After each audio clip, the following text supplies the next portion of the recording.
السلام علیکم ورحمۃ اللہ وبرکاتہ۔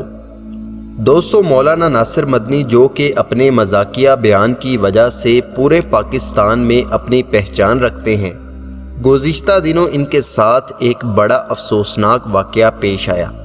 پہلے تو ان کو اغوا کر کے ایک نامعلوم جگہ لے جایا گیا، پھر ان کے کپڑے اتار کر ان کی برہنہ ویڈیوز اور تصاویر بنائی گئیں اور پھر ان پر بہت تشدد کیا گیا، جو کہ ایک نہایت ہی گھٹیا بات ہے۔ آپ نے سوشل میڈیا پر دیکھا ہوگا کہ بہت سے لوگ یہ بات کر رہے ہیں کہ ان کے ساتھ بہت اچھا ہوا، ان کے ساتھ ایسا ہی ہونا چاہیے تھا کیونکہ انہوں نے دین کو مذاق بنایا ہوا تھا۔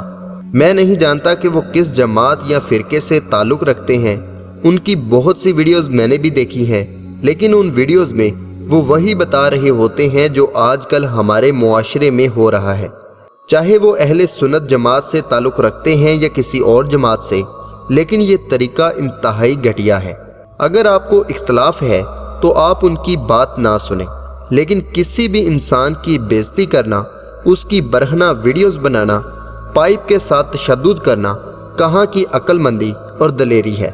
ہمارے نبی پاک صلی اللہ علیہ وآلہ وسلم نے تو یہاں تک بتا دیا کہ وہ غیبت کرنے والوں کی شفاعت نہیں کریں گے، تو جنہوں نے ان کی ویڈیوز بنائی ہیں ان کا خدا کے نزدیک انجام کتنا برا ہوگا۔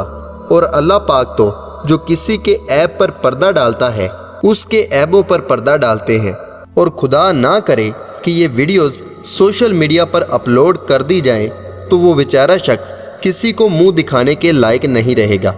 اور جہاں تک ان کا کہنا ہے کہ یہ سارا تشدد ان پر اس لیے کیا گیا کہ انہوں نے کرونا وائرس پر ایک ویڈیو بنائی، یعنی کہ پیر آف بلاوڑا شریف پر، اس کی وجہ سے یہ تشدد ان پر کیا گیا، لیکن یہ ابھی ان کا اندازہ ہے، اس لیے یہ نہ ہو کہ عوام ان کو گالیاں نکالنا شروع ہو جائے۔